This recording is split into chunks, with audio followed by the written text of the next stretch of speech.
Good morning, traders and investors around the world, and welcome to Thursday's edition of premarketinfo.com, where we prepare you for the most important hour of the day, the first hour. Well, good morning, Dennis, to you. We got a pretty mellow range here in the S&Ps, basically a 9-point range, kind of trading near the upper boundaries. Yeah, we're just kind of trading quiet here. Financials looking a little bit stronger here, Joel. Really, that's the only thing I see moving. It's actually a really quiet morning. Okay, the Globex high currently stands at 1349.25. That's 1 point above yesterday's Globex high. So there's our first resistance or support. Depends how you're looking at it. We're trading right there. Can't even give you a high of the day. 1349 and a quarter. Downside target 1334.75. But looks like we'll be making a new high fairly soon. Globex low currently stands at 1340.75. That holds as the low of the day. We have an upside target of 1354 and a quarter. Right now, mid-range is the 1345 and a quarter level. So as long as we hold 1345, we're still poised to head north. Moving on to the big ExxonMobil, bumping up against the double top here. Tuesdays and Wednesdays high 86.22 to 44. Currently trading at 42. Really opens up after that. Perhaps maybe we'll test that 52-week high today at 88.23. Coming back on the downside, you had your close at 85.32. So that will be support. The dividend sellers came in on this one yesterday, Joel, right at the open near the high, sold off all day. So the people that were taking it home for the dividend the day before dumped it all morning. It started to get a little bit of lift in the afternoon, coming back, closing 85.32. Getting a small lift here this morning, 85.42. But I'm going to tell you, $86 seems to be the major resistance level. I think that's where the stock might be heading. That's where you're going to see some resistance. Okay, Apple Computer. Let's roll the tape from yesterday. Another strong move in this stock. New all-time high at 476.79. That will be support today. Where this baby stops, no one knows. Maybe 4. Yeah, Joel, this stock just keeps on moving higher here. 478. It's a slow, steady march. I still think eventually it's going to be marching the 500 area. I kind of feel like that's where it wants to go. Everybody wants to see 5 on the handle on this thing. So it wouldn't surprise me if that is where it's possibly heading. Probably go up, trade like 505 or a little bit through the 500, shake everybody out, and then fall 50 points. But until then, it seems to just keep marching higher. Okay, IBM tested that major support yesterday at 192. Got a little bit lower, 190, 173. Recovered to close at 192.95. The stock has been holding the 192, 194 range, Dennis, here for the last couple days. Perhaps we can bust out above that 194.14 and go up and test that all-time high. But every time we get up into those 194s, we seem to find sellers, Joel. 1, 2, 3 times we've been over it, and it just and if you go back here into December, that's where we were topping out this 194.90, the all-time high. Until that thing get up above 195, I don't want to be long it here. I'd rather play from the short side. Above 195, then all bets are off. Okay, Chevron Corporation, the old triple close area, 3 closes, 106.67 to 106.83. Major consolidation for this stock. Resistance stands at 107.50. That was yesterday's high. Support has moved up to the 106.09 level. Another 1.5 range in Chevron Corporation yesterday. Dennis, kind of quiet. Looking at that 108 area, that's where you're going to get your first level of resistance, I think. I'm starting to see some size form there, too. So expect some high-frequency guys to be in the 107.90s. If the stock can move up there, I think that's where you'll find some pretty decent resistance.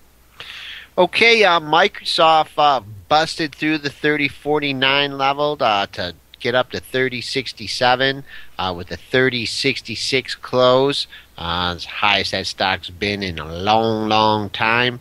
Above that 3067 level, this thing looks destined to test that May of 2010 high at 3106. Coming back on the downside, see we're trading down 11 cents, Dennis, with the SPUs up. I'd use that old high at 30.49 as minor resistance or minor support. But that better support for Mr. Softy comes in at yesterday's low at 30.22. Stock is identical to Apple. It just keeps slowly marching higher. It's a slow, slow drift higher. I think eventually you're right. It's going to head up to that 31.06 area. But keep an eye on Apple. Apple is your leader on this stock. Microsoft just plays follow the leader. If you put the charts on top of each other for the last month, they're almost identical. And if Apple starts to sell off, eventually Microsoft will. But like I said, I still think Apple eventually might challenge that 500. So I wouldn't be surprised if Microsoft continues to move up until Apple does do that. Okay, GE, we got our fourth close above the 19 level. Couldn't even make a low below 19 yesterday. 1931 high with a 24 close. Major resistance up at the 1953 level, which was our high back from July 22nd. It's probably going to take a minor miracle to get that thing up there, but that's what we're looking for on the upside. Coming back, looking at support, 1908, Wednesday's low, should be good support. Before that, the close, we're trained above the close at 1924, so that may be a first point of entry for the long side. Stock is so thick, Joel, just thick, thick, thick. At least it took out a lot of that thickness we were talking about between 1920 and 1930. Took all that out yesterday. So there is a little bit more air than there was a few days ago here. I think eventually it might start to continue the drift higher here and drift up into that 1950 area. Why don't you think this stock is running, Dennis? I mean, the kind of move that we've had. I mean, it's had a nice run from 14 and change, but you think the stock would be at 21, 22 bucks the way the market's been moving? Just so thick. Like, it's so thick, Joel. I just look at the book and it looks like it takes so many buyers to go through that thing. And I don't know, like, GE is always a thick stock, but it's been extra thick in this 1925. Call it, maybe it's high frequency traders that have come in. They're sitting there trying to capture the spreads. They're sitting in there playing it for a couple of cents. So they get on the offer, then they get on the bid, then they get on the offer, then they get on the bid, and it really holds the stock down. It really can't go anywhere. And I think that's really what you're seeing is just the high frequency rebate guys almost have come in here, starting to take over this stock too. And it ain't mainly rebate, just the high frequency rebate traders, because they have a little bit more edge than your human being rebate traders. But they can come in and they can just basically lock this price in, and I think they thicken it up, and it really causes the stock to go nowhere. Okay, good explanation. Procter Gamble, very tight range yesterday, Dennis. This stock, after selling off last week, is seen to recover. Can't get through that $64 level. 63.91 was Tuesday's high. Wednesday's high was just below that, 63.78. We got the close at 63.64. With Wednesday's low just below that, 63.44. Can this thing it has momentum to get above the 63.91 level? May have some room to go on the upside. That 64 area still is putting a cap on it. Only got to 63.78 yesterday, but again, it's thickening up in the 64 area. I'm seeing high frequency traders. They're selling in front of that 64 area in the 63.90s. So that's where your first level of resistance is. If you can get through 64, then we could possibly move higher, but it's got to get through that 64. Okay, AT&T stymied at Tuesday's high, 30.15, matching highs there. Very tight range. That stock did close on its low of the day. 30.02 was the low and the close, so that $30 level would be support. If, in fact, we can get above 30.15, this thing might move a whole dime up to 30.24. Another one that's just thickened up, thickened up. So many of these stocks are just so thick that they don't move hardly at all. I'm looking at that 30.15 area. I'm seeing size there forming again, so that's going to be your first area of resistance. $30 will give you some support. Yesterday's low, 30.02. I mean, a 13-cent range, and I'm looking at how thick the book is. It almost looks like it could have the same range again today, unless we have some catalyst to try to drive this market higher. But stocks can slowly start to climb. So I'd use the $30 area as support. If we got above that 30.15, maybe we could slowly move higher.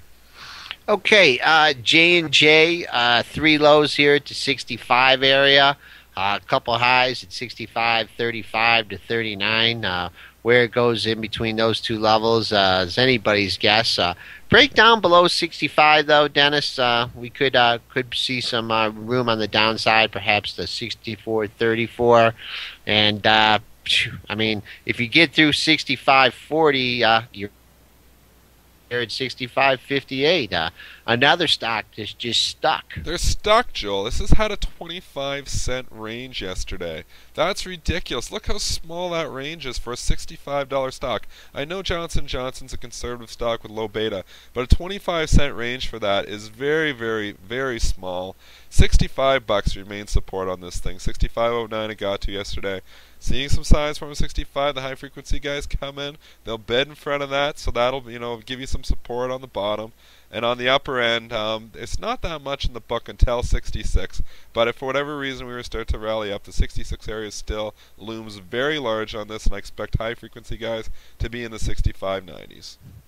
Okay, Pfizer just hanging out above that major support at 2080. Got to 2085 yesterday. Starting to form a real bottom here at the 2080 level. Not sure what it's going to take for it to get back up to that 2130 level, but below 2080, we could have a little drop here to the 2050 level. But just here another stock in the Big Ten. It's stuck. They're all stuck, Joel. I don't know what the catalyst is going to be because we're coming out of earnings season. Until something really happens with the overall macro picture, I don't know what's going to keep driving these stocks. It's just like no interest in them. And this is another one that's just, there's no interest. It had went ex-dividend a month ago, doesn't have another ex-dividend date for another couple of months. It's already had earnings. I don't really know what the catalyst will be in this one either. Yeah, this slow trend down, which you can see here, and obviously we're just to the upper end of that trend. If we were to get above there, the 21.5 area was full of resistance, so that would be a good area to sell, but I don't see any reason why this is going to have more than a 10 or 15 cent range today too, Joel. Okay, SPU's hitting that magical 1350 level after just being at 1250 not too long ago. That is the current high, 1350.50. No great numbers for you on the upside until our upside target of 1354 and a quarter. That's our SPU and Big Ten show for today. We will be back with our market movers.